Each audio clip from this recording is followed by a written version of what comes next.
Muy bien, para sumar vectores tenemos distintas técnicas. Bueno, primero que nada un vector hay que recordar que debe constar de una magnitud, de una dirección y de un sentido. Para sumar los vectores tenemos dos tipos de métodos, los gráficos y los analíticos. Bueno, primero que nada para el método gráfico lo que vamos a necesitar tenemos tres tipos de métodos gráficos. Podemos hacer el del paralelogramo, para el cual necesitamos tener dos vectores. Por ejemplo, este vector y este vector que viene hacia acá. Estos dos vectores son los que vamos a usar en este caso para hacer el método gráfico. De este método gráfico va a ser el del paralelogramo. Entonces, para este método gráfico, aquí simplemente lo que vamos a hacer es que cada vector lo vamos a mover de esta manera. Por ejemplo, este vector que está aquí, vamos a poner un vector una recta paralela a ese vector, en este caso esta recta. Además, al final de este otro vector, vamos a poner un vector paralelo a este, o sea, este. Una recta con un vector paralelo a este. Y la resultante simplemente va a ir del punto de origen de los vectores al punto donde se cruzan las paralelas. O sea que nuestra resultante va a ser esta. También en los métodos gráficos tenemos más métodos, como el método del triángulo. Para el método del triángulo tenemos que utilizar también igualmente dos vectores, pero este va a ser muy parecido al siguiente método gráfico, el cual va a ser el del polígono. Tenemos nuestros dos vectores. Simplemente lo que vamos a hacer es que en el cuadrante vamos a tomar uno de los vectores. Primero tomamos uno y lo trazamos de su origen. Y el segundo vector lo vamos a poner al final del primero, es decir, así. Y la resultante va a ir del punto de origen al final del último vector, es decir, la resultante va a ser esta. Además, entre los métodos gráficos tenemos un tercer método, el cual es el método del polígono.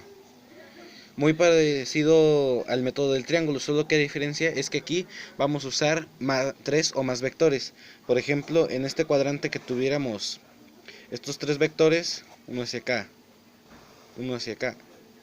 y uno hacia arriba, simplemente lo que va a suceder es que en el mismo cuadrante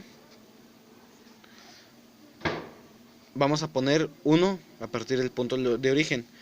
Por ejemplo, el vector 1 tenemos el vector 2 y el vector 3. Entonces vamos a tomar el vector 1 y va a permanecer aquí.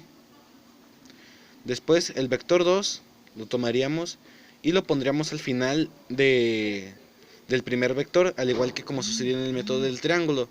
Obviamente, también, y al igual que en el método del triángulo, los vectores deben conservar su ángulo de inclinación y deben conservar su magnitud. Es decir, deben conservar su magnitud, su dirección y su sentido. Por lo que va a ir, por ejemplo, este va a ir más o menos así. Y por último, el último vector, el tercer vector, también lo pondríamos al final del segundo, es decir, aquí. Ya que si tuviéramos, por ejemplo, un cuarto vector que va hacia abajo, también lo pondríamos aquí. Es decir, y nuestra resultante va a ir del punto de origen al final del último vector. Es decir, nuestra resultante va a ser esta. Más o menos así. Estos son los métodos gráficos. También para sumar vectores tenemos los métodos analíticos, para los cuales vamos a utilizar las leyes de senos y cosenos, que serían seno de un ángulo es igual a cateto opuesto, entre la hipotenusa. Coseno de un ángulo es igual al cateto adyacente entre la hipotenusa. Y la tangente es igual al cateto opuesto entre cateto adyacente. Entonces estas son las tres fórmulas que vamos a utilizar para los métodos analíticos. Primero tenemos el método de senos y cosenos, para el cual vamos a utilizar de un vector o de varios vectores que se nos den. Vamos a utilizar estas leyes. ¿Para qué? Para poder calcular las componentes. Un vector tiene dos componentes, componente Y y componente X. La componente X, bueno, se trazan estas líneas, por ejemplo, aquí. En este caso la componente X de este vector es de aquí a aquí. Y obviamente es la misma medida tiene la misma medida que esta. Por lo tanto, la medida de esta es igual a la de la componente X. Entonces tenemos la fuerza X de este vector. Y la componente Y es la que va hacia arriba. Entonces, ya que esta es la componente Y, la componente Y también mide lo mismo que esta. Entonces tenemos componente Y. Para calcular cada una de las componentes vamos a utilizar la ley de senos y cosenos. Entonces, si tomamos este ángulo, por ejemplo, vamos a calcular la componente Y y la componente X. Sabemos que en un triángulo rectángulo, a partir de este ángulo, este sería el cateto opuesto, y este el cateto adyacente, y este sería la hipotenusa. Entonces vamos a calcular la medida de la fuerza de Y cuando ya conocemos el ángulo y la hipotenusa. Una vez que conocemos eso, al saber que el seno del ángulo es igual al cateto opuesto entre hipotenusa, sabemos que al multiplicar el seno del ángulo por hipotenusa, ¿por qué multiplicar? Ya que está multiplicando, va a pasar dividiendo hacia el otro lado del igual, ya que pasa con su operación inversa. Este nos va a dar el resultado del cateto opuesto, y el cateto opuesto sabemos que es la componente de Y. Para calcular la componente de X vamos a utilizar el coseno, ya que sabemos que coseno de un ángulo es igual al cateto adyacente entre la hipotenusa.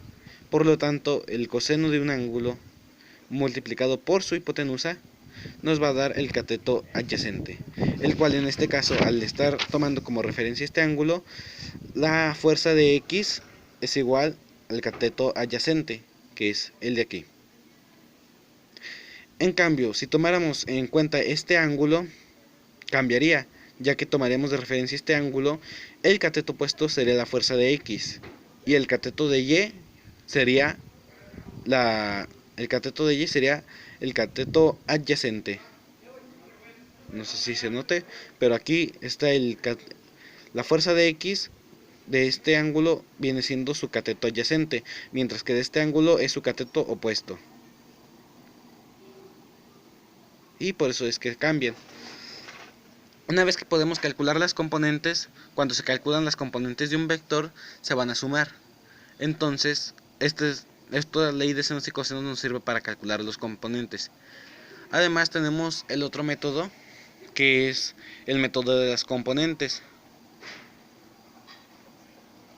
que al final vienen siendo prácticamente lo mismo, solo que en este método vamos a ordenar los datos en una tabla, en la que aquí vamos a tener que poner el vector, su ángulo, la fuerza de componente X y la fuerza de la componente de Y. Ya sabemos cómo calcular las fuerzas de componente X y la fuerza de componente de Y. Aquí tenemos los ejemplos, ya lo expliqué.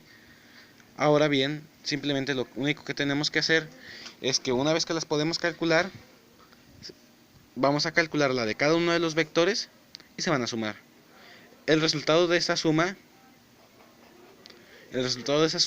nos va a dar al final dos componentes, las cuales pueden ser o positivas. Si son positivas, quiere decir, si la componente de Y, por ejemplo, es positiva, va hacia arriba. Si es negativa, va hacia abajo. Igualmente la componente de X, si es positiva, va hacia la derecha. Si es negativa, va hacia la izquierda. Por eso mismo también tenemos que tener cuidado al momento de sumar las componentes, ya que, por ejemplo, este vector su componente de y va a ser positiva y su componente de x va a ser negativa. Una vez que tenemos las dos componentes, resultado de sumar todas las componentes de x y de y, vamos a tener, por ejemplo, estas dos componentes. Una vez que tenemos estas dos componentes, vemos que aquí al cruzarlos vamos a tener esta resultante. Y aquí tenemos un triángulo rectángulo. Este es el triángulo rectángulo de aquí. Y sabemos que gracias al teorema de Pitágoras, la hipotenusa, es decir, c cuadrada, que es la hipotenusa, es el resultado de a cuadrada, que es el cateto opuesto, más b cuadrada, que es el cateto adyacente. Por lo tanto, sabemos que c, es decir, la hipotenusa, que en este caso va a ser nuestra fuerza resultante de las dos componentes que obtuvimos gracias a la suma de las componentes, va a ser el resultado de la raíz cuadrada de a cuadrada más b cuadrada.